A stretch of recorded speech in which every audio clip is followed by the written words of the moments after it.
when I'm hanging out with you, we're having a good time. I'm not once horny. I'm not once like thinking about like, boy, I'd love to get out of here and get my rocks off. Brunch, hit it, boys.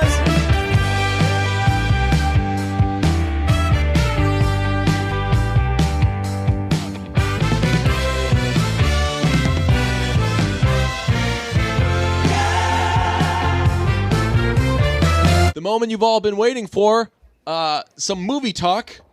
Horror movies are coming in hot. Yeah, I sort of think that they never really went anywhere. I just chose they for sure did. Yeah, I just chose to ignore them. Still making money hand over fist. We just have kind of had a little week with being like, hey, we'll see these 2 horror movies. And tell you what, usually not getting that from the bad boys. It's true. And like very on-brand horror movies that I'm now interested in. Right. So first off, Octavia Spencer has accepted the challenge. We threw down the gauntlet for about 3 years to stop Octavia Spencer starring a starring role, you coward. Right, exactly. Right. The Octavia Spencer, stop giving breathtaking supporting performances, you coward. Like, you're too good at acting, and everybody knows that you're the best. We're not impressed anymore. The Octavia Spencer, stop coming off the bench, you coward, a challenge. Yes, and she said, okay, I'll do it. I will be a supporting character in a horror movie now instead. Not what we asked for. She is starring in what looks like the weirdest horror movie ever. Hell yeah. It looks so weird, and I cannot wait to see it. And again, we are frustrated with Octavia Spencer because she is an icon. And I mean, I discussed this with a friend recently. I was like, how come she just keeps doing like great supporting roles? And he was like, 'cause like 2 to 3 times a year she knocks everybody's socks off. I'm like, yeah. And then gets to go to the Oscars and collect her awards. Hey, right, and every year when she's nominated, we're like, well, she could have been nominated for these 2 other ones too because she's so damn good. But it's really to the point where Octavia Spencer, it feels like Octavia Spencer can do whatever she wants. Yeah. And she wants to do this? It's very weird to me. This made me, I'm going to whisper it to you, this just gave me a great idea because a lot of brunch things are going to come full circle, I guess, at the end of this episode. Here's what we should start doing from now on. Okay, I'm going to whisper it to you.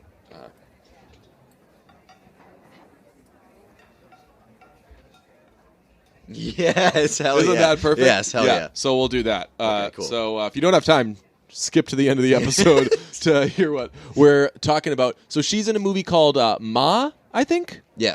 Ma. Ma.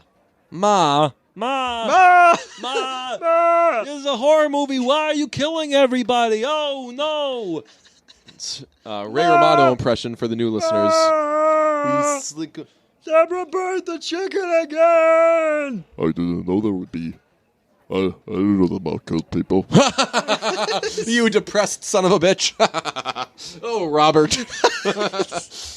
Oh, man. Yeah, so she's starring in this movie. Very into it. Also starring in a horror movie coming up. Linda Cardellini. And is she... I have not seen the trailer. You have. Is she the bad person?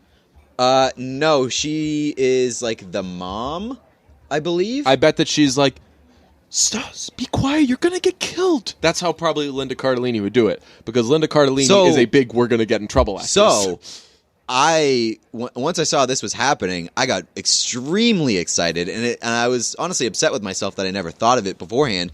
But Linda Cardellini is perfect for horror movies because she's at her best when she's always worried. Afraid something's going to happen. So, perfect. We're going to get like 90 minutes of Linda Cardellini terrorized, which, love it. Very exciting. Speaking of terrorized, for the first time in a long time, yesterday I did day drinking.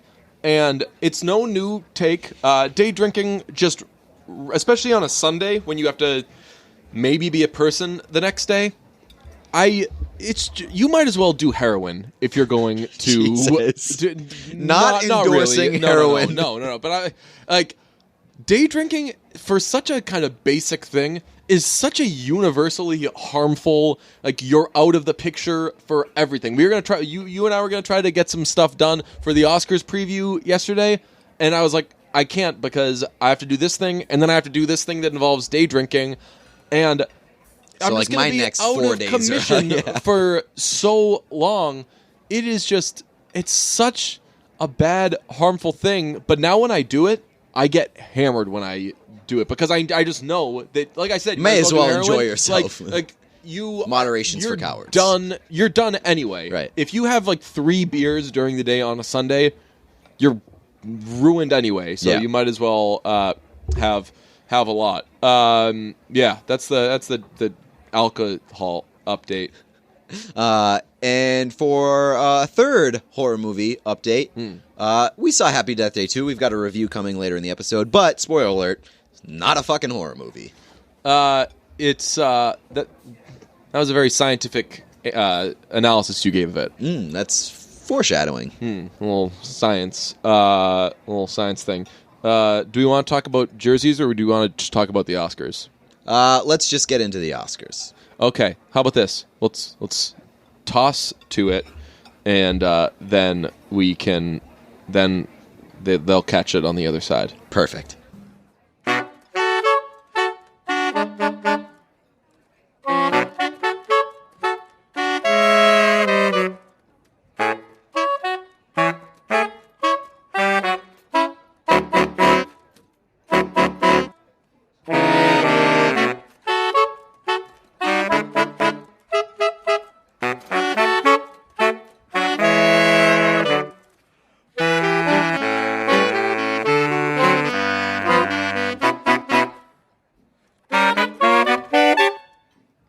If you're hearing this, we have tossed to the Oscars portion of this episode. Pete, let's look ahead. We're always doing episodes for the future. Let's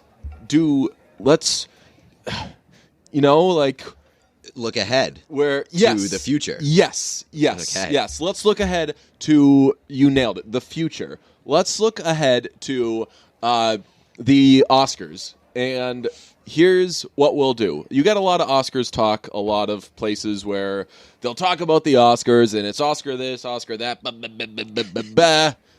Sometimes people will talk to Oscars. Yes. People named Oscar. That was, shout out my guy, John Police. You know that guy? Yes, yeah. I refuse to acknowledge that his name could be pronounced any other thing. I'm not trying to dox this guy, or it could be. It's Police with U. He is, I would say, last 6 months maybe has gone into brunch. Yeah. And there's always. But he's gone full into brunch. Right, but we can always tell when we've picked up a real true bruntouchable. And we've got people that aren't going anywhere. Hopefully, like the Kaylas, the Gorms, all those people. Hopefully, aren't going anywhere. Like if we got canceled, yeah, that guy would still be on board. I think. Right, like the show was canceled, or No, we got canceled. Yeah. You know what? With the whole Ryan Adams thing, this is going to be that's a terrible way to start a conversation. I was talking to a friend about just the idea of emotional abuse. Because not to disregard the emotional abuse aspects of these stories, but I'm kind of every relationship that didn't make it is, and you know what? The relationships that do make it, sometimes relationships are just an emotional abuse contest. In In recap, yeah, relationships are bad even when they go well. Oh yeah, for sure. That's that's like a vintage brunch take. Oh, yeah. I mean, sounds terrible. I was saying the other day, what was I saying? Oh, I was saying that if I ever get married, it is going to be such a lengthy engagement because I want to get as much juice as possible out of saying that I'm betrothed. Ooh, okay. So that's probably top 2 reasons DJ wants to get married. Maybe we can make this into a little graphic. Maybe it'll go viral. Top 2 reasons DJ wants to get married. Well, if you don't get betrothed by the age of 40, then let's betroth each other. Yes. Did we have an agreement like that anyway? We're going to get an apartment like the old guys in love. Yeah, we're going to move in together. We're going to be a condo association. That is, I know that doesn't necessarily qualify as woke, but that's just kind of something that should be accepted. More acceptable, yeah. Yeah. So, love, very woke. All you lonely old to have men, just 2 move in together. single white dudes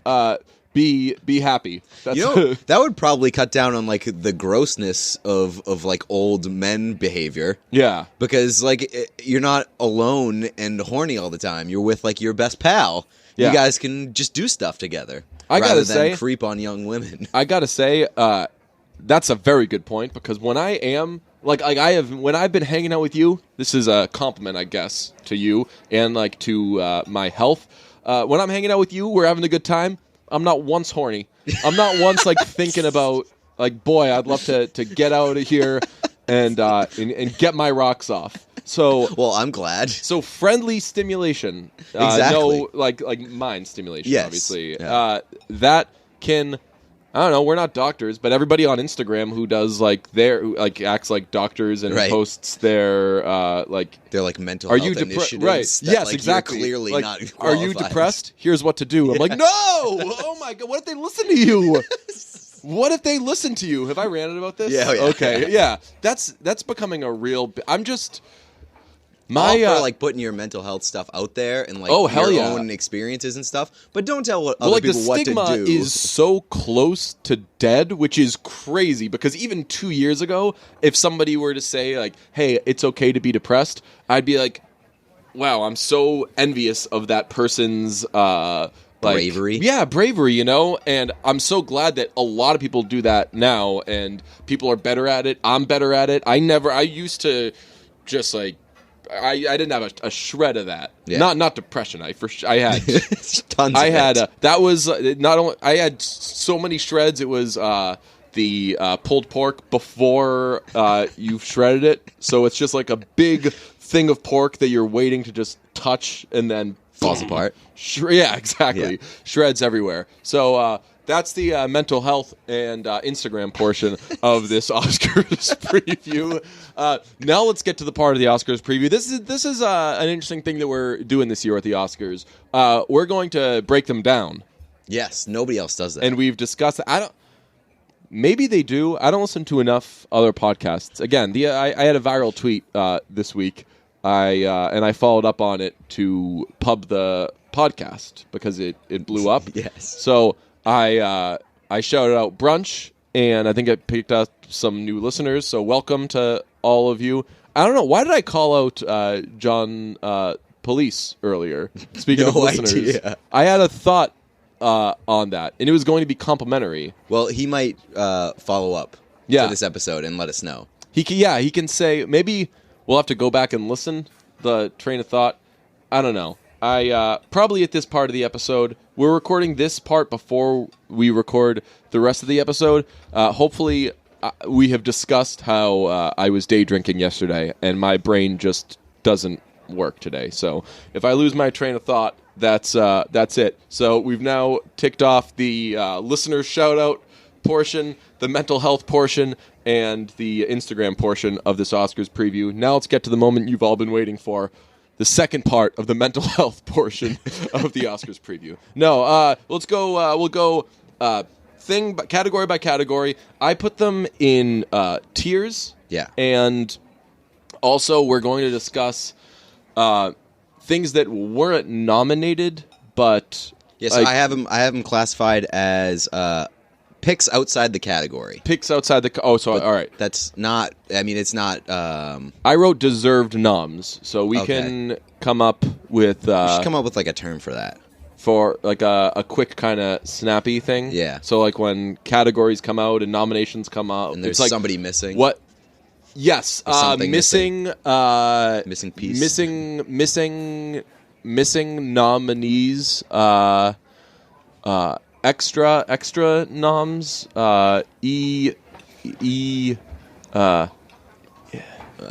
No noms. No. Non. Num num nums. Non noms. Yeah, num num Num-nums. nums. Num nums. Num nums. So easy, even your Num. baby can say it. Yes, exactly. Num num num num nums. We're all about accessibility. What are the numa yays?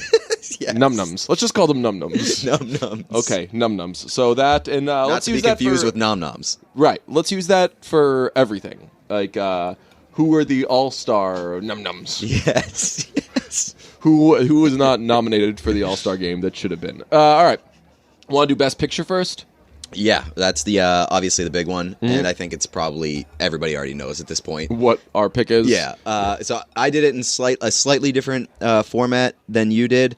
I did. I classified it into should wins and will wins. So basically, will win is a prediction, and should win is my pick. Yeah, I should have done that. We usually do things like that. That's my bad for not doing that. I just I made it all about me. So as usual, the favorite, definitely what we would say for should win. What will win? Probably Roma. Roma is like a heavy betting favorite. Yeah. So I did a little bit of betting on the Oscars this year. So I haven't done it yet, but I'm going to. We'll get to it as we go on. If Melissa McCarthy wins, I'm rich. Best Picture. I put $20 down on it. It's the odds are absolutely ridiculous for Melissa which McCarthy. sucks because we both know she's not going to win, but. We'll get to it. We'll get to it. I think that she's like close to deserving it. Yeah. Like there is a possibility. Like I don't feel like I'm throwing my money away putting it on her. Right. But I mean, you are, but you're not. You're throwing. It's worth the risk. Right. Yeah. So should win the favorite, and I also think will win the favorite. I think there's going to be an upset there. Really? Yeah. I mean, I would not be surprised, obviously, if Roma wins, but I think that, at least to me, I mean, I guess we'll get to it, but like Roma. Not crazy about it. I know that a lot of other people are, but maybe there's people that feel sort of the same way about it that I do. So I'm going with the favorite. Fun twist here as we get to the mental health aspect of the Oscar noms. Something about Roma with me.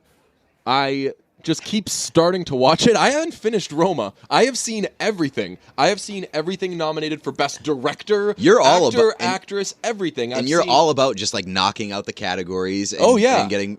Yeah. And there's just been like an not to brag. I'm kind of a pioneer. I'm the first person to ever start seeing all of the nominees when they're announced. Yes. It's. I mean, hell, I'm seeing num-nums. I've seen a crazy amount of num. I've seen Cold Pursuit twice, and I have not finished. Rather than the Oscar favorite. And I haven't finished. But also, it's like I found the one. I've seen the favorite. You know, I know that makes me so happy, and I love that movie. So I need to finish that. But I'll tell you, if it's taking me multiple attempts to watch, it's not registering with me. But I hate to do the thing of I haven't heard this album or like the thing that people were getting mad about Casey Musgraves. So I apologize for doing that. So I have them in tiers as the favorite is in a class of its own, and this isn't the case for all the nominees. I'll bunch a few up top, but second tier I have Green Book, Black Klansman, and A Star Is Born. Third tier I have Black Panther, Vice, and Roma. And millionth tier, I have Bohemian Rhapsody. That seems pretty fair. Yeah. I've thought about betting on Bohemian Rhapsody and Rami Malek. So if either of those terrible things happen, at least I get a little money out of it. Yeah, I can't do that.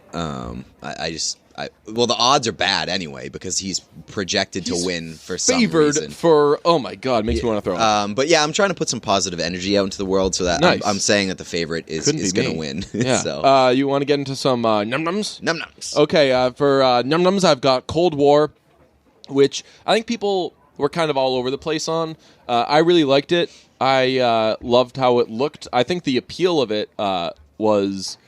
I mean, it was my favorite black and white foreign film. So, yeah. So, big thumbs down to Roma there.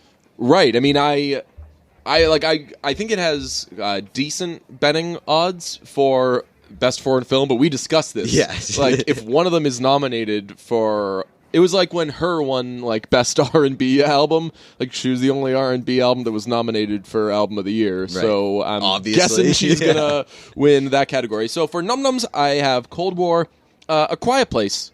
A Quiet Place is big time. Good. Yeah. I just never really thought that it was going to get there. Well, some of these categories, specifically actress, there are quite a few num-nums, but not that I know would actually deserve it over the actual nominated things. With Best Picture, I certainly would do Cold War, A Quiet Place, If Beale Street Could Talk, and Can You Ever Forgive Me over Bohemian Rhapsody. But realistically, I would do everything but Blumhouse's Truth or Dare over Bohemian Rhapsody. Yes, exactly.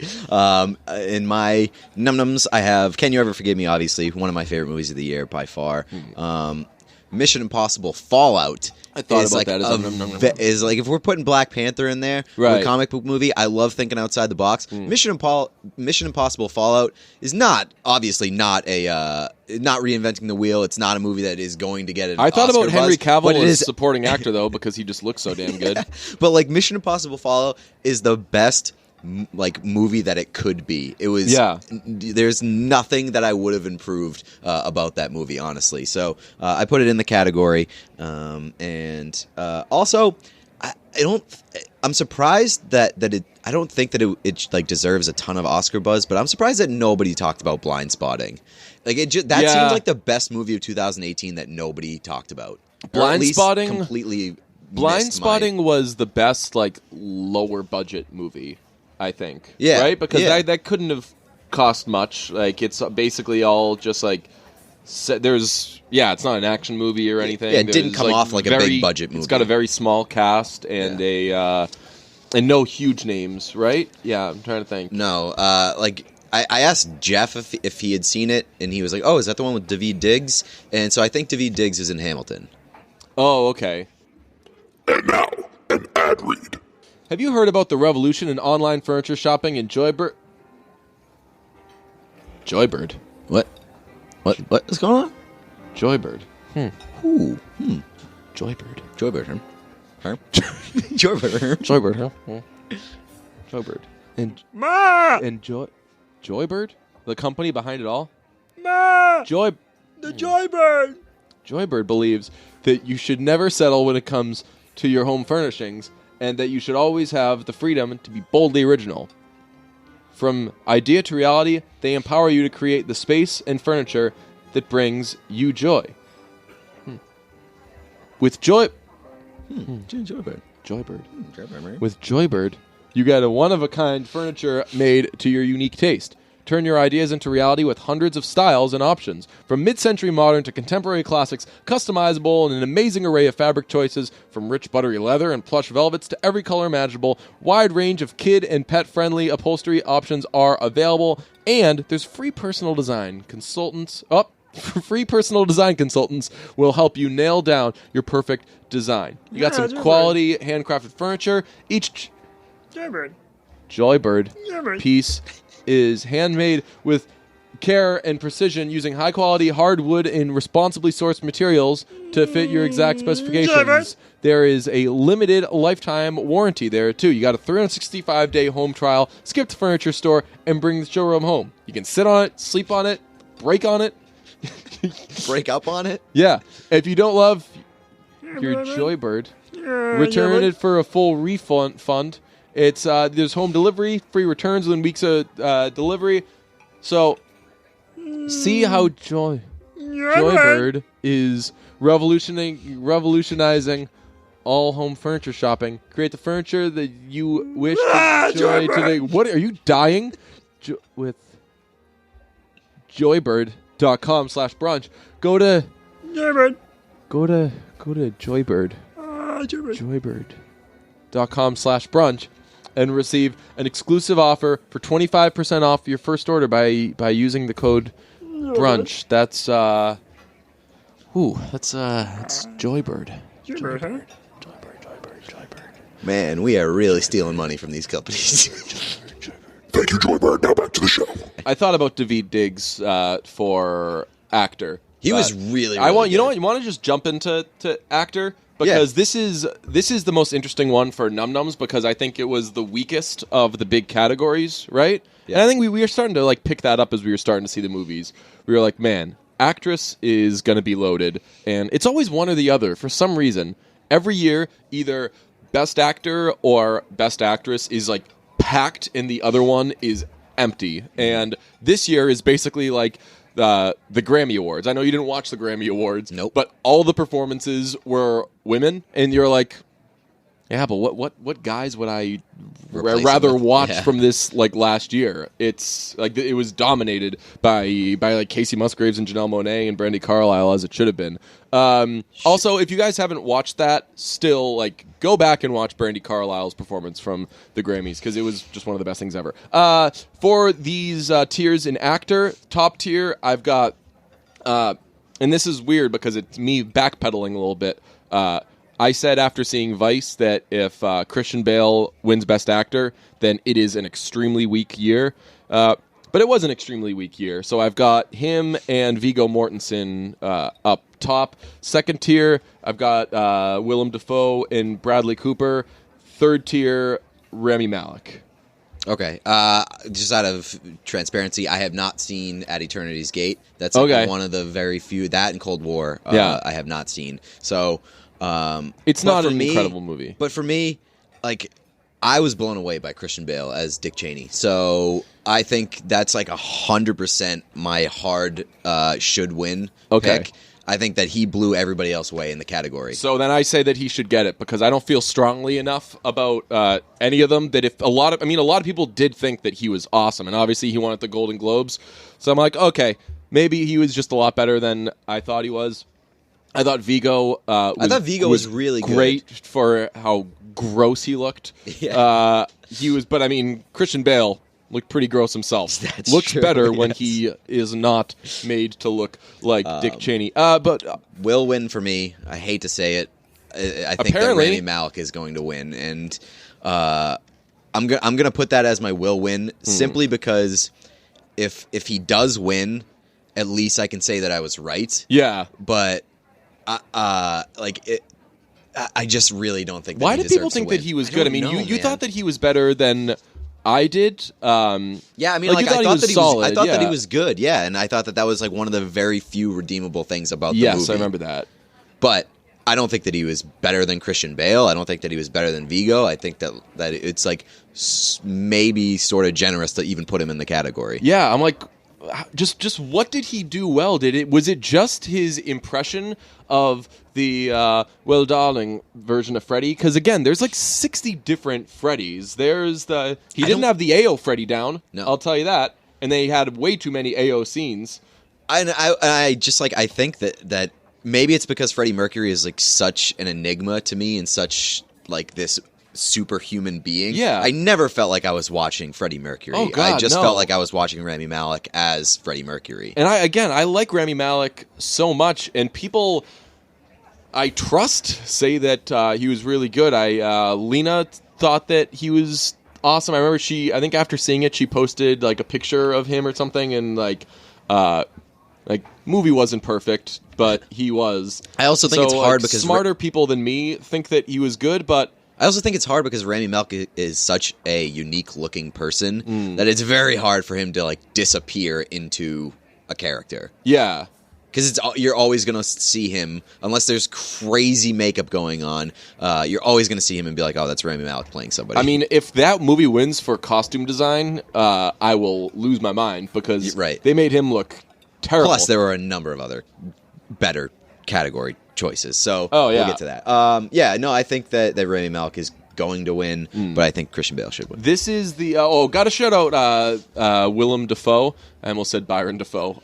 Willem Dafoe, because every second that I spend not watching Willem Dafoe act, I forget that Willem Dafoe is awesome. Yeah. I think that he's a great actor. Yeah, I think that he I don't know, does he go in the underrated category somehow? Because Well, I nobody... think he's so ugly that's no. I think that him He is very, and very ugly. who's the other ugly guy? William H. Macy. yeah. That people just he's like known as being the guy that hey, you need an ugly guy that like who can do the job. Right. If he had been dealt a better hand, he'd Yeah. be like a fucking superstar. But I mean, I think that he's great, and I love the way that he looks. Like he's got so much character in his face. Yeah. But I can't remember last year who else was up for supporting actor, but he was great in the Florida Project. Yep, And he was, I mean, very solid in a not great movie in At Eternity's Gate. I just big shouts out to him. Again, he wasn't. I guess I didn't like the movie enough to be really blown away that I would put him in the kind of top tier. But yeah, shouts out Willem Dafoe. I think I've just kind of underestimated that guy. He's a great actor.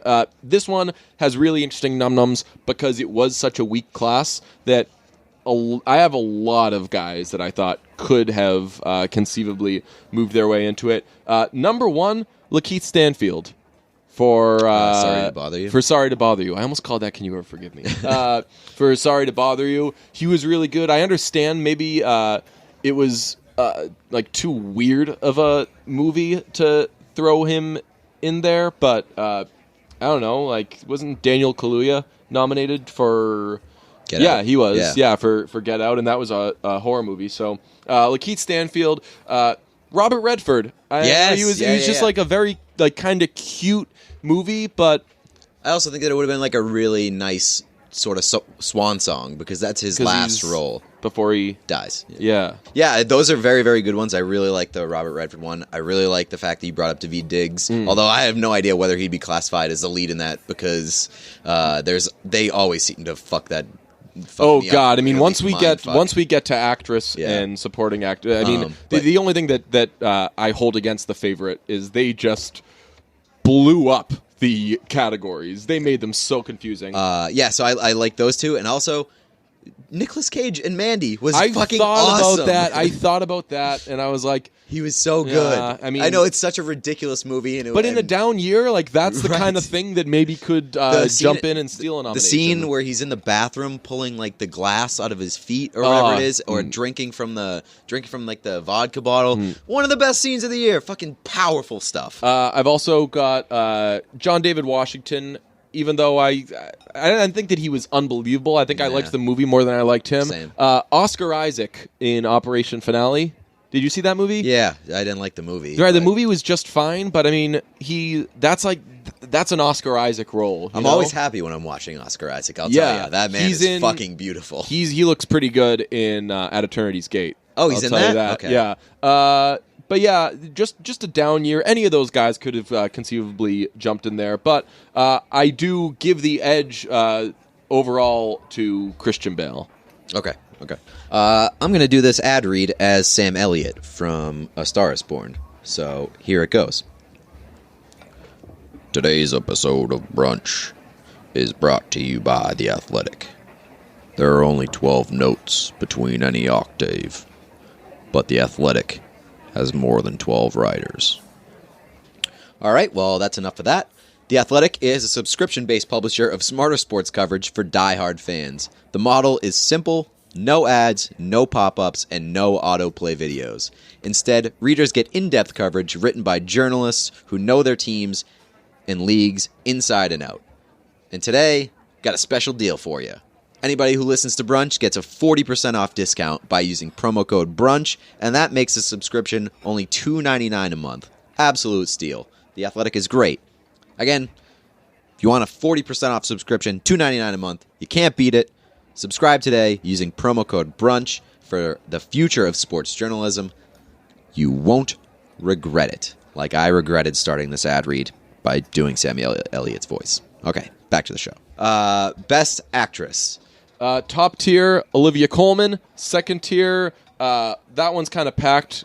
You got Lady Gaga, Glenn Close, Melissa McCarthy, and I don't know where to put. I don't know where to put the actress from Roma because have not finished watching that movie. It was a very understated performance. Yeah, I'll tell you. I think the most overrated performance of this entire year, maybe even more so than Christian Bale in my mind, is Glenn Close.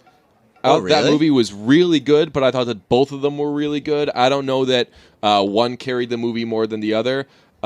Yeah, so that's like the biggest reason why I'm so. I mean, her character was great, awesome. Yeah, that movie ruled. That's definitely a nom for movie for Best Picture. By the way, that movie is amazing. The Wife. Yeah, I thought it was really, really great. Yeah, I think that the reason I'm so far behind the Melissa McCarthy train is, or why I'm driving the Melissa McCarthy train is because she carried Can You Ever Forgive Me way more than anybody else in the category carried their movie. That's a good call. Yeah, because The Favorite, obviously, that was just a three-headed monster. A Star Is Born, Bradley. I mean, Lady Although, Gaga you know was what? great. A Star Is Born and Can You Ever Forgive Me, I'd kind of put on the... No, that's not true. Like, A Star Is Born is probably more like The Wife, where it was two people really killing it. But Richard Grant was so good in Can You Ever Forgive Me, but he was clearly a supporting actor, whereas... A Star Is Born and The Wife was 50-50. Yeah, that's a good call. So I have Melissa McCarthy as my should win, but as my will win, I think it's going to go to Olivia Colman. Oh, really? I think that Glenn Close is going to win. Really? Yeah. I don't know. I could see that, and I originally was leaning that way, but I think that Olivia Colman's going to get it just because she was so perfect in every scene. Yeah, well, and that's also one of those similar maybe to no, that's not true. I was going to say so similar to Can You Ever Forgive Me, where you're like, who else would you have play that role and have it be anywhere near as good as that? And I think that Melissa McCarthy was perfect in Can You Ever Forgive Me? Although I forget her name, Randy loves her. She's also in Can You Ever Forgive Me? She plays the agent. Oh yeah, I don't remember. I think that she could have played Lee Israel. Like when I think of other people that could have played, so Lee Israel, snarky. Yeah, but yeah, I hope that Olivia Colman wins because I don't know. I just love that movie so much, and all three of them were great. Num Nums, I got some weird ones. Let's hear it. Emily Blunt for A Quiet Place, which I think that a lot of people would argue that maybe she deserves that. It's tough to give a non-speaking role, but. Jennifer Lawrence for, what was it called? The Red thing? Red Sparrow? Red Sparrow. Red Sparrow? I thought she was good. She was really good. Yeah. And a lot of people hated that movie. I liked it. Because I think that movie did that get canceled? I think sort of, yeah. By a lot of people. It was problematic. Labeled as problematic, but I very much enjoyed it. Yeah, same. And here's a really weird one. Rose Byrne for, did you see Juliet Naked? No. It's I barely know her. It's I say that every time people talk about the Celtics player Brad Wanamaker, and I cannot tell if that's like an inappropriate. I don't know if I hardly know her is an appropriate joke. I think it is. It's great. So well, remember they do have Brad Wanamaker. Wanamaker, I hardly know her. So cool jokes. Rose Byrne is in Juliet Naked. That's a movie where the guy from the cop from Bridesmaids, also a Rose Byrne movie. Yeah, he's also in. Isn't he in Neighbors? Maybe I don't know. So. The very Irish guy. Yeah, you're right. So she's the girlfriend or wife or something of this guy who's obsessed with this artist who went away, this singer who recorded one album and then disappeared, and everyone kind of forgot him.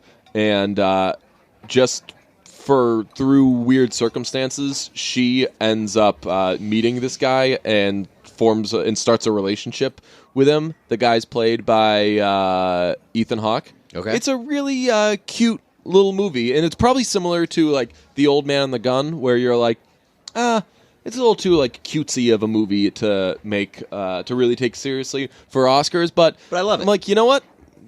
Green Book was really kind of cutesy and everything. Granted, it dealt with far more serious subject matter, right. But it was I have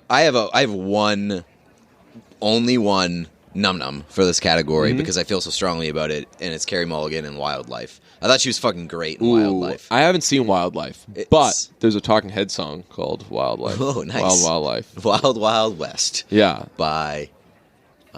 we've already done this. Mr. Businessman. Uh-oh. Yeah, Carey Mulligan. Nobody talks about Wildlife either. That was Paul Dano's directorial debut. And it was Jake Gyllenhaal and Carey Mulligan, and it was fucking great. Nice. So, that's my pick. How about supporting actor? This one I have a pretty interesting num-num, but I guess let's start with the guys that are actually nominated. Mahershala Ali, I think, is going to win. I think so, He would be my pick. He's my will win. My should win is Richard E. Grant, because I'm just rooting so hard So for those him. two are in my top tier together. It's those two. It's Grant and Mahershala. I just have such a hard time not Picking ever picking Mahershala. Mahershala for anything. Yeah, I'm For- surprised that you don't watch True Detective, which you should, because there are 4 different versions of Mahershala Ali in True Ooh. Detective. So it's a Mahershala overload, and it's wonderful, and he's so great. Second tier, I've got this one might be weird. I got Adam Driver and Sam Rockwell in the second tier, and Sam Rockwell. It's weird because Sam Rockwell is a cartoon, Yeah, but it was a pretty thin. It was a pretty thin kind of category. So, what else was nominated? I think I accidentally put Rockwell twice, so I might have. Sam Elliott's in there. Oh, Sam, yeah. Elliot, I put in the third tier. Yeah, no, so I think that Mahershala is going to win, and he has strong odds to win, I believe. But I just feel like Richard E. Grant is not going to be back here. Yes, and he's like And one of those, Mahershala he's one of those guys, isn't going anywhere. right? So. Exactly. And Richard E. Grant is just like one of those guys who just fucking loves the art, and you can tell that guy fucking loves to act. And I was listening to the episode of Fresh Air that he was on, and it was like announced during the taping that he got nominated, and he like basically broke down in tears. And I was like, I'm rooting so fucking hard. You know for this what guy. Richard E. Grant is? He's an actor. Yes, he is. He's not an actor. He's an actor. He is an actor. Yes, That's a very good I'm just call. very much rooting for him. In my num-nums, I have, very seriously, not ironically at all, Hugh Grant from Paddington 2. Oh yeah, you know what? It was a thin enough. Like I didn't need. I certainly didn't need Sam Elliott nominated. I don't think need. that- I don't need. I know why he's in there, and I thought that he was pretty good, but I don't need Sam Rockwell in there either. Yeah, I agree. I think that in both cases, there's. I'm not saying that, but like the Tropic Thunder thing could Right. be argued with how they played their characters. That they played them too ridiculously. Yeah. You know. And Sam Elliott was just himself. Yeah. He wasn't in the movie very much, and he was just himself. But he was just like dopey and blah, blah. I was like, all right, dude, cool. Yeah, shut up, Sam Elliott. My num-num, I thought Mike Myers was excellent in Bohemian Rhapsody. Oh, fuck off! And I think that he...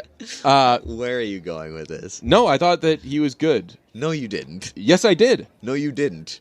How do you know that I didn't think he was Because you good? didn't like a single thing about that movie. But he brought a lot of levity to the character of what is it, Spider Pig in the universe. Who played a bigger dumb pig, John Mulaney or or Mike Myers? That's the poll, the user poll portion of our Oscars preview. Who played a bigger dumb, stupid, idiot, sweaty pig that kind of looks like Jeff? Who played the better dumb cartoon pig? So that's what we should do. Who played the better dumb pig, John Mulaney or what's his face, or Mike Myers? Who played the better cartoon, John Mulaney or Sam Rockwell? In all seriousness, here's one. Josh Tillman. I'm kidding. For the 4 seconds that he was in Hotel Artemis. Did you see that movie yet? No, I saw somebody else watching it on a plane. Really? Yeah. Did you see the part? Yeah. When he takes off his mask, hey man, oh man, he was. I saw somebody watching it onto a plane, and I tapped them on the shoulder, and I said, hey, that's Father John Misty. Did you? Yeah. And they were like, who? Did you really do that? Yes. Oh my god, that makes me so happy. And they had no idea who Father John Misty was, and they were very annoyed that they had to take out their headphones for that. You were like, well, hold on. Do you have AirDrop on? Here, Do you have I a just- second to talk about our Lord and Savior, Father John Misty? we should do that. That would be a good T-shirt to make. Yes. Do you have a second to talk about Father John Misty? Do you know how he got in that movie, by the way? I realized that today because I was thinking of how what's it called is not a Shallow should not be a slam dunk to win Best Original Song because I realized today that All the Stars is just as good. Shallow will of course win because everyone went crazy about it. But everyone loved All the Stars too. No, yeah. So here's my argument: like, "Shallow" is like the most recognizable song, Exactly. for like a Best Picture, and of all the categories, it's like sort of like that is where you picked just the popular thing. Yeah, and it's like sort of iconic. I don't want to like label it that because that's such high praise for a song that I don't think is like amazing, but it's what you're forever going to associate with that movie. No, I mean, if you're putting together a highlights package of pop culture in 2018, like the pinnacle of it Shallow. is, Yeah. you know. So, But here's my argument against "Shallow." I don't think that it's the best song in that movie. I think that if we're going best song, Always Remember Us This Way? yes, Yeah, that one's really good. So- So, do you know how he got in to be that, or Josh Tillman got to be in Hotel Artemis? I learned this while thinking about that category because obviously Gilded Cage wasn't going to get nominated because there seemed to be like a worldwide Pretend this never directive happened. to act like that song never happened. But I was like looking up that song and I was trying to look up the Father John Misty's clip from the movie, but no luck. You gotta pay the $5.99 in order to see that. So you did it. Yeah, he got to be in that movie because the guy who directed the music video for The Night Josh Tillman Came to Our Apartment, which is the most ridiculous music video in the world. It's about he sees himself at a bar, and like they get talking, and he takes him back to his place. And I forget what happens, but I'm pretty sure they like make out and probably do stuff. But like that was the music video. That's what Ariana Grande's new video is. Really? Yeah, it's just like her and a girl that looks exactly like her, and they do it. Do you ever see that with like couples who you're like, man, I don't want to ruin your life, but I could let you guys know that you look a lot like each other. Well, that's like that's a thing in the gay community. Someone who looks like you? Yeah, right. Yeah, that's like a Interesting. very, very like notable thing.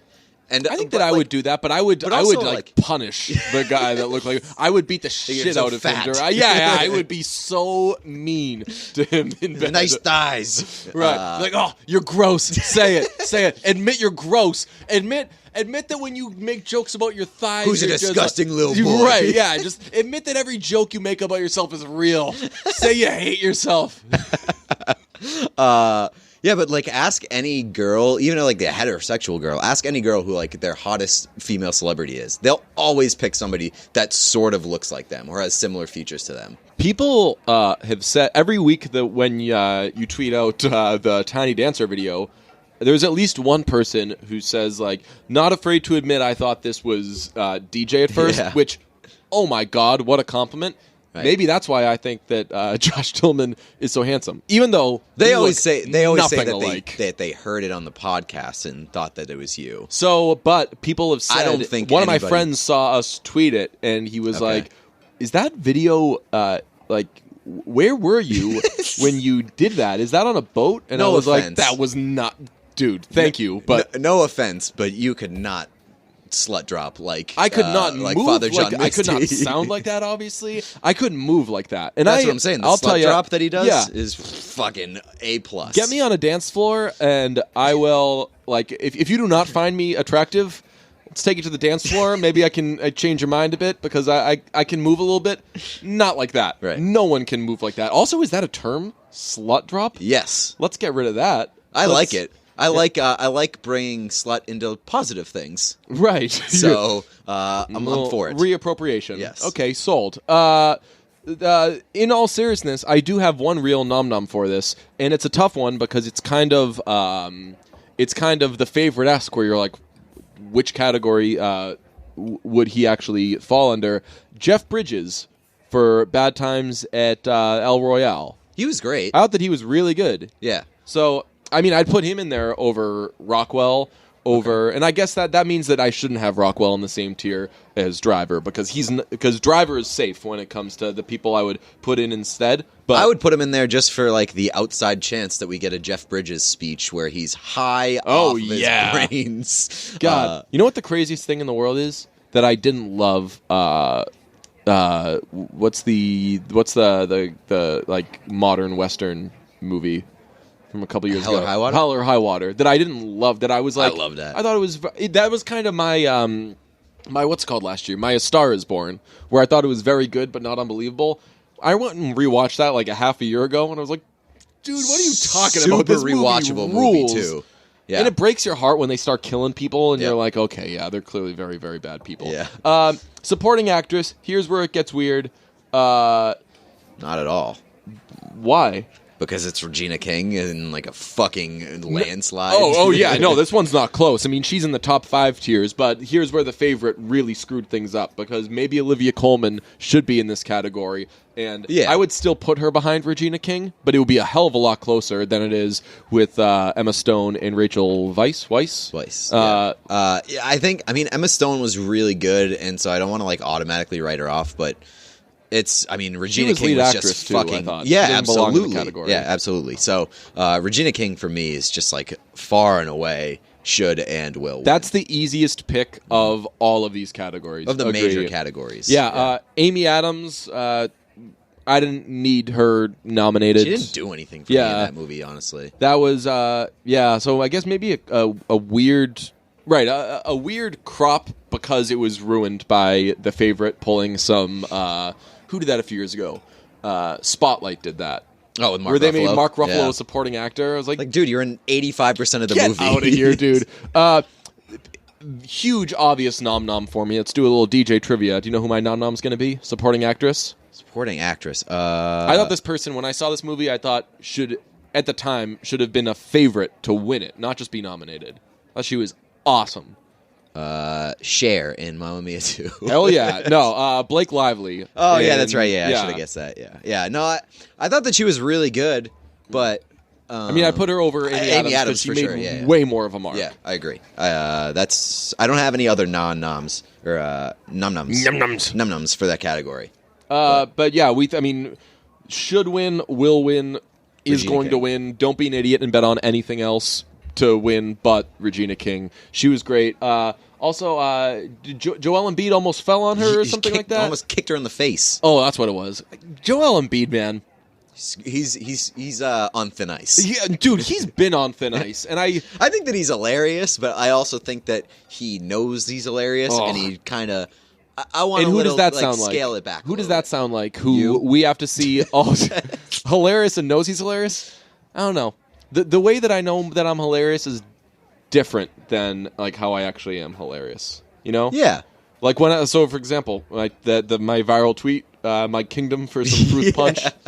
That's just a classic, clean, amazing tweet. Nobody liked it. No, yeah, it's unrecognized genius. Yeah, right. That's exactly it. I think that I'm like ahead of or before my or just well, you know what it is. What? You're always in the future. That's Brave Dave is always. He's from the future. You'll get there eventually. The rest of the people will get there eventually. That's a very, very good call. What were we just talking about? Because I had to take supporting actress. Oh no, Joel Embiid. Yes. The reason why I think I can't do Joel Embiid is because we've been exposed to Gronk for too long. That we just can't have another one, dude. I'm sorry. I'm sorry that you came along a few years after Gronk, but we can't have both of this at the same time. It's just insufferable. Well, the good news is that Gronk might be out of the picture soon. Yeah. What are your thoughts on him as an actor? Because my mind has changed. He's not gonna be. My mind has changed. One of those websites, did a piece talking to Hollywood execs, I think, about him and what he can be. Are they sold? And they said that people are looking at it wrong. It's natural to say, oh, he would try to be The Rock, but that's not what he has to be, and it's not what he can be, obviously, because The Rock is really good at that. He can be, what's his face, Sylvester Stallone, and I very much agree with that. He can be Sylvester Stallone. He can be like Arnold Schwarzenegger. He's got some work to do, though. Oh, for sure. Yeah. But I mean, Sylvester, you can get to Arnold Schwarzenegger. Yeah, fair enough. But how tall is Gronk? I feel like that might hold him 7? back. Because everybody in Hollywood is 5'10" to 6 feet tall. And if you stick Gronk in a movie, he's going to tower over everybody. And it's going to look so weird. And he's so unpolished that I think that if he does get somewhere in acting, it's going to take a long time. Yeah. He's 6'6". Okay. Yeah, I think that's... I don't know. Maybe it's not too tall. Yeah. But it's going to lolook jarring. The last thing I had just was best original song, but I mean we hit on it. I just think that All the Stars should get some love. And if you haven't heard Gilded Cage, look it up, because, again, it's not on any streaming thing. We can put it at the end of this episode. Nice. I think we've done that at yes, one point. I think that, yeah. But we can stick it at the end, because we've got in the habit of putting Father John Misty at the end of every episode. I like it. That kind of happened organically, Yeah. and I like that it's happened. And it's always been like, it's not like Father John Misty hits. Yeah. It's our favorites that are just like weird things. Last week was Toyota Prius commercial number 2. Oh, really? Yeah.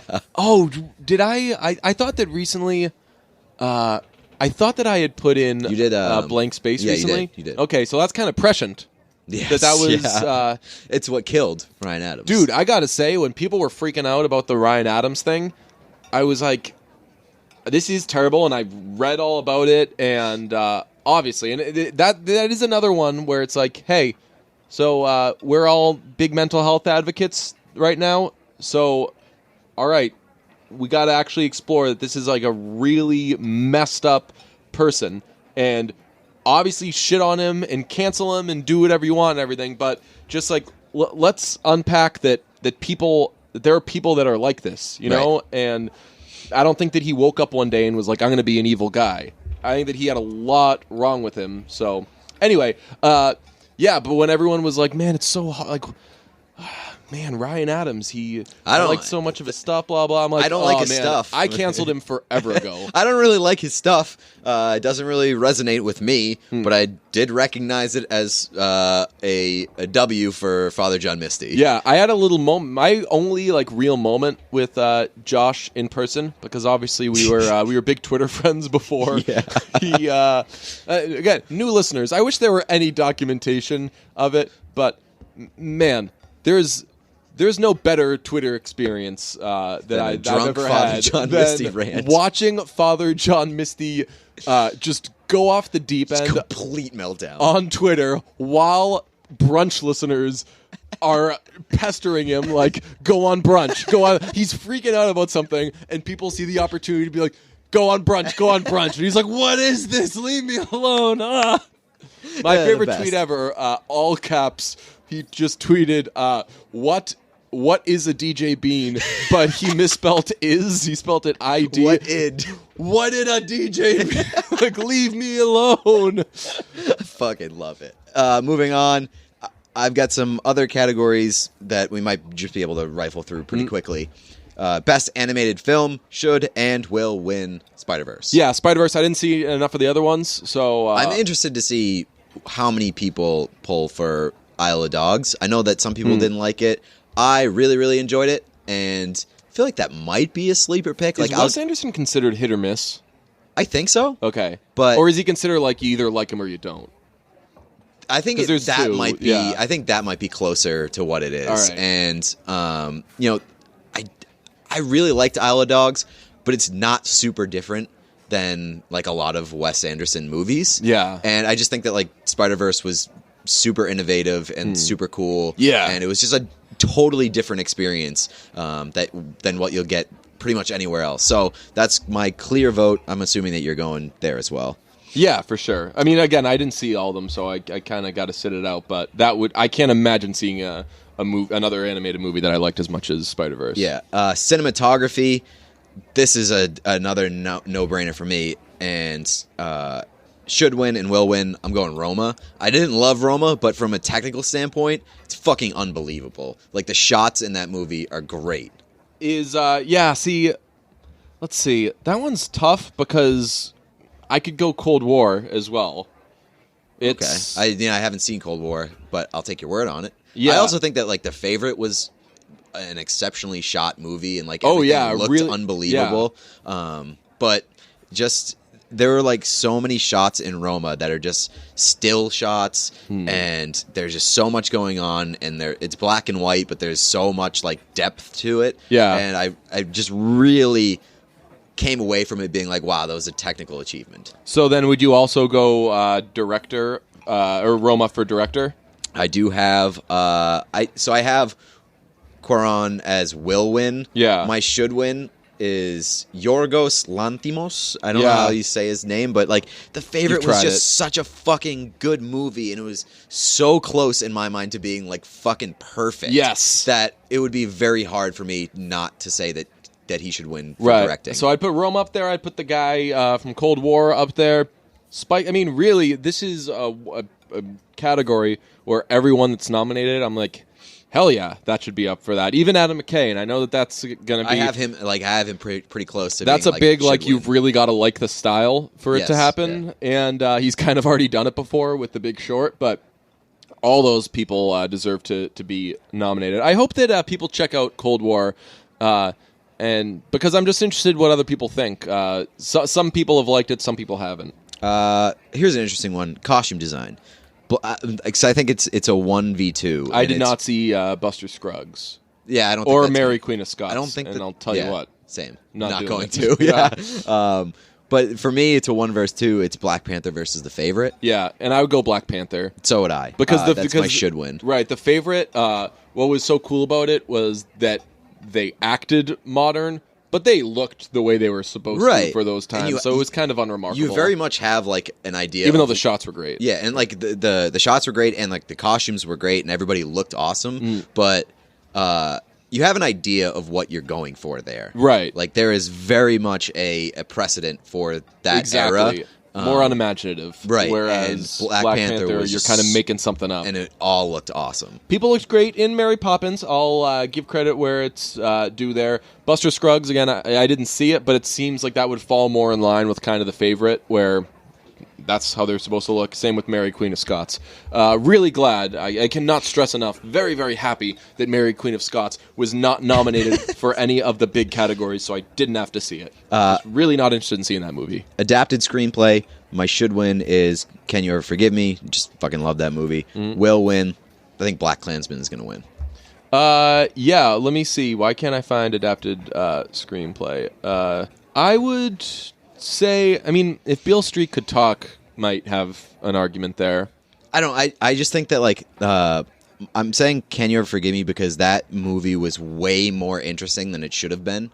Yeah. Just based off of subject matter. Like that is a subject matter. Maybe. I don't know. I think that's a pretty interesting thing, but I mean I also I like those kind of things, full length feature film, Shattered Glass and stuff. But like I look at it sort of the same way that I look at Better Call Saul. Like it is slow burn. It's a slow burn, and it is so enthralling for a subject matter that I just really don't care about.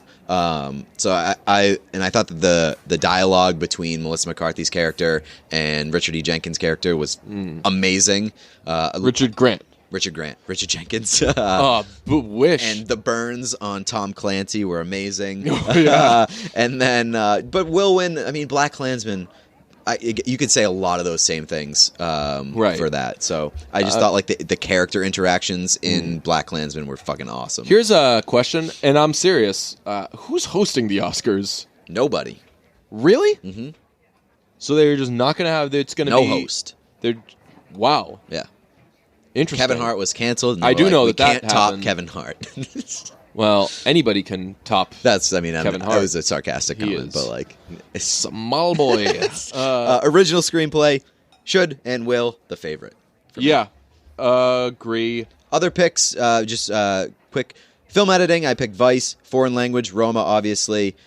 Music, original score, Ludwig Göransson for Black Panther. Hell yes. I thought it was. Did we talk about this when everyone found out that that Ludwig Göransson was A person, and B, that he's a white guy, and C, that he's a Swedish dude, and that he's been making all the stuff for Black Panther and Donald Glover and everything. Yeah. He rules. Yeah. Look up. Huge fan. There's a video. Maybe I'll show it to you now. There's a video of him just walking through Redbone and just kind of retracking everything in it, and it's really, really cool. That's obviously a great song, and Ludwig Göransson rules. Very glad that he's as weird as his moment is, that he's having his moment. Big Ludwig Göransson guy. Yes. All right. Now for to close out the episode, the moment that you've all been waiting for. You've all been truly waiting for. Happy Death Day 2. It's my birthday. and I ain't gotta pick up the phone. Yeah, it's my birthday. Y'all should just leave me alone. It's my birthday. It's my birthday. I ain't picking up the phone on my birthday. It's my birthday. It's my birthday. I ain't picking up the phone on my birthday. Oh boy, happy Death Day 2. I was so happy to have everybody back. I will tell you, I was immediately ready to act like it's never happened. Yeah. This was a complete mess of a movie. It wasn't a good movie. No. And Happy Death Day, I cannot stress enough, was great. And when you didn't like it at first, I was big to push back and be like, no, here's what they were going for. It was like Scream, and it was like that. The big thing about no 2, excuse for this. The big thing about 2 is that they completely lost sight of like the things that made Happy Death Day redeemable, right? Because it was it satire? Would you it call was it like satire? very tongue in cheek. Yeah, it was it was like a dark comedy teen horror movie. Yeah, it was like a modern day interpretation of 90s slashers, but like they're in on the joke.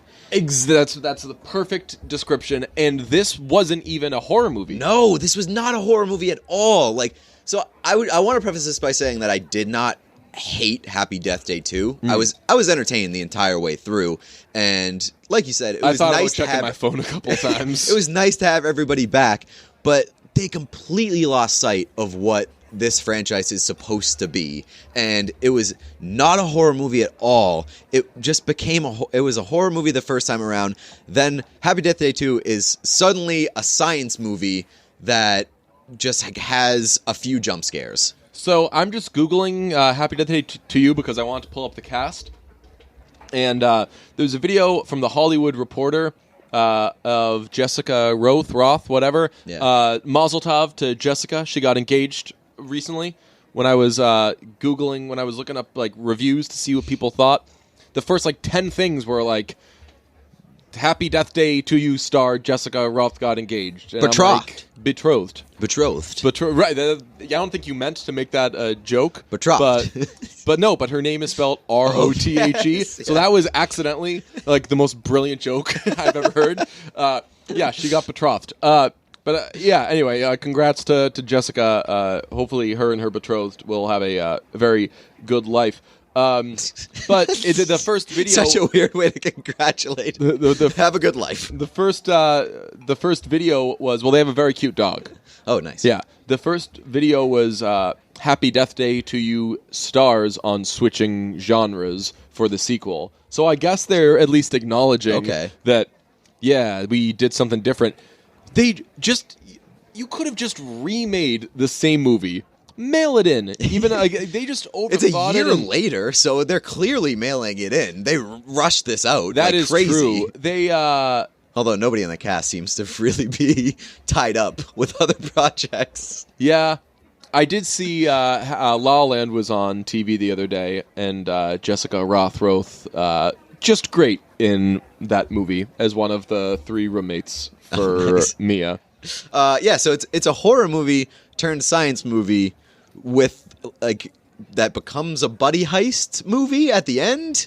Yeah. It just had like such a buddy heist feel towards the end of it, and like it still has comedic aspects and stuff like that, but it just completely felt like a different franchise by the end of Happy Death Day 2. Yeah, and one thing that it really leaned into, at least, was building up Danielle as like, yo, this person sucks. But they didn't even do that in a very funny way. No. They just the movie is about they make it like a parallel universe movie, which, oh man. Stop doing that. You've heard our thoughts on yes. that. Like, nobody knows what they're watching when they're watching that, and they're just waiting for it to get away from that part because nobody understands what it means. Tough luck about what it means. You went from, like, a very dumb, basic thriller kind of slasher horror movie to a friggin' science project. I'm not going to know what that... If I liked Happy Death Day, like, consider your audience. Know your target audience. Exactly. If I liked Happy Death Day... Do you think that I am going to like a friggin' science movie? That is so true. Yeah, what are you doing? And it's Do you think that if I'm stupid enough to like Happy Death Day, do you think that just over the course of a year I'm going to just further myself enough that's like, okay, DJ, well, we know that over the last year you've like learned science and time travel and whatever that. I still don't even know what any of that was. Ugh. It's like serving like hors d'oeuvres at a fast food restaurant. It's just like your clientele is not going to be able to appreciate this. Yeah. Well, I mean, when you didn't like Happy Death Day at first, as because I think I told you, like, you're overthinking it. Yeah. Right. Like, it's way dumber than you're giving it credit. Similar to what I John did Wick. with John Wick. Yeah. Just like, no. It's just Turn your brain level. off, yeah. Right, exactly. Turn your brain off. This one... And going to parallel universes and stuff is the complete opposite of turn your brain off. Yes. That is like, hey, turn your brain to hyperdrive because you're not going to understand any of this shit. And, like, there was barely a killer in this movie. I was going to say, there's one moment where they, like, finally reveal who the killer is, and I'm like... Yo, but you're in like 6 different timelines, so this one does this one? Am I supposed to care about this one? Am I like the music is suggesting, and like we've only got about 15 minutes left, is suggesting I'm supposed to care about this one? And oh no, it's the professor. Yeah, like, and all the who deaths, cares? all the deaths come by suicide. Basically, it's Lot a of- very suicide heavy movie. Yeah. and like they might make light of it, which like. I want Happy Death Day to be problematic. I Yeah. felt like Happy Death Day Oh, right, 2 that is a had movie that's supposed to be had problematic. a serious lack of problematic scenes. Oh, incorrect. This one I had mean, maybe the most problematic scene Well- I've seen in my life. the racism at the beginning. No, I did. So I did take out my Yeah. phone during the movie to text you her first scene.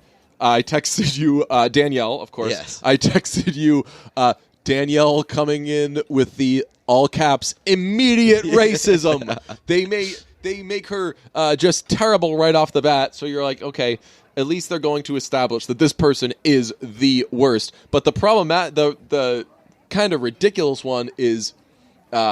There's another one of the scenes where she can't believe she's going through this day again. They had about 31 of those scenes where she would wake up and be like, oh, no fucking way. And you're like, ooh, they snuck in the F word in a PG-13 movie. Cool. But one of them, she's storming through the, hey, you're up. And like, hey, do you have time for global warming? And the beer on the wall, whatever. Yeah. And the pledges and everything and all that. And then the guy that she went out on a date with that's kind of stalking her. Oh, yeah.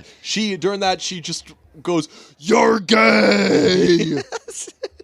But But again, it's going for a laugh. yeah, it's problematic and hilarious because it's just so stupid. Because of how unbelievably problematic yeah, it exactly. is. Just like the what time are you going to the party? Right, like how did you think that was okay? It's just so over the top, and I want more of that from Happy Death Day. Oh, I was watching a movie the other day. I don't know if I put it in my notes. I was watching an old movie or an old TV show or something, but it had the original "What time are you going to the party?" Really? I didn't. Yeah, somebody did a. They asked a question and the person said what, and then they did like the mocking sign language and everything. And I forget what it was. What could it have been? Who knows? I don't think anyone does. Yeah. I don't know. It sets up a third one, and It sets up a third one to hopefully be done right. right to go back to basically exactly what one was, but with a different character. Yeah, and I think you guys can guess who the it character is, yeah. It's the end credits scene is they realize that it's going to happen no matter what. So they basically need to choose someone to have it happen to. And again, you can guess which person, if they're trying to dump this on a person they don't care about. But they're still. It seems like they're I wish still they dumped it on going Ryan, to. though. He sucks. What? Ryan was in it a lot Who's more. Ryan? The roommate Yeah. of Carter. Yeah. And maybe so his like science experiment is why this is happening. So maybe I don't like Ryan because he's the responsible reason for this. this weird sequel. Yeah. So the second one starts off with it making it seem like Ryan's going to be the main character. Yeah. And didn't like that. But also, I would have taken that over the alternative, which is just what we got over fucking a whole science project. And it was, again, it's not a movie that I absolutely hated, but I didn't need it, and I will forget it if if Happy Death Day 3 ends up going back to the original premise. But if it doesn't, I'm going to blame Happy Death Day 2 forever for ruining the franchise. I'm trying to think of what's someone who maybe has like bombed with an album or something like that, and then just immediately put out like I'm sorry, here's a really good album. I'm sure that we've talked about that with someone before, but it's sort of like it's like I want them to exactly do like that. True Detective, because True Detective season 1 was unbelievable. Season 2, not so much, and then season 3, they've gone back to the formula from season 1. Yeah. So again, I'm happy to have seen it because again, I love those characters so much. I think that Tree is a very fun, in quotes, protagonist because she's the worst. Yes. And maybe part of what made this bad is that she's not the worst anymore because she kind of had an awakening in the first one, and then she like dates the good guy in Carter, even though I'm like, I've seen couples like that before. Yeah. Like, Carter's not so bad looking that it's impossible that Jessica Roth could be with him. Like, what? You're both college students. It's impossible for Tree to be with Carter because Tree is the worst, and she would not have time for him. Oh yeah, maybe that's it. Right, because she's like such an asshole she. But yeah, I guess I could have used her being more of an asshole. Right, I just think need that, more like, this problematic things. I think that this movie's like claim to fame is all I see is like the whole preview is the skydiving scene and all like when I was looking up stuff about it, all the stuff was like how Happy Death Day did the skydiving scene, and it's just like she's in a bikini or something, and like that's again maybe if your target audience is 5-year-old boys. But tell you what, 5-year-old boys aren't going to understand fucking interdimensional science shit. Right, science movies. So, I'll tell you, swing and a miss, Happy Death Day. Love you guys. We'll not be discussing this on our 2020 Oscars preview. Ladies and gentlemen, Father John Misty.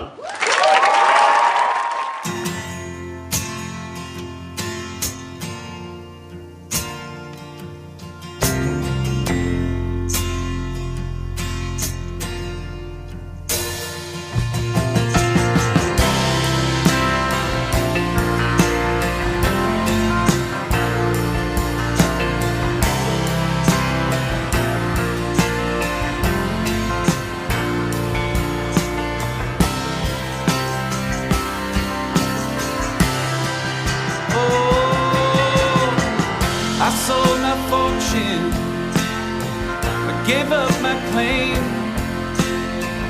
I traded sunshine for the pouring rain. And I followed wise men, but I turned the other way. And someday I'll up and fly this gilded cage. Well, they say only a fool would throw it all away. But someday I'll up and fly this gilded cage.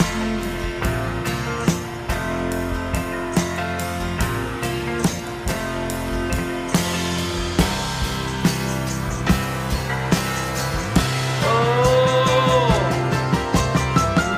everybody works just like a slave, all for the softest coffin that they made. Well, I say, why bother coming if you gotta leave that way? And someday I'll up and fly this gilded cage. Well, they say only a fool would throw it all away. Someday I'll up and fly this gilded cage.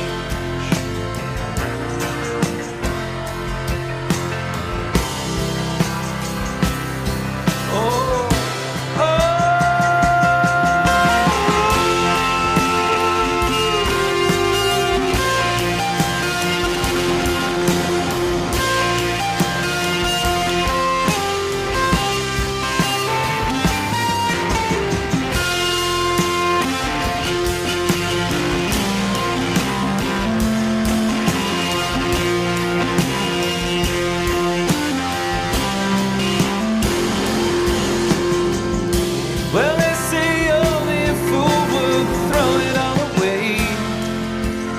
Someday I'll up and fly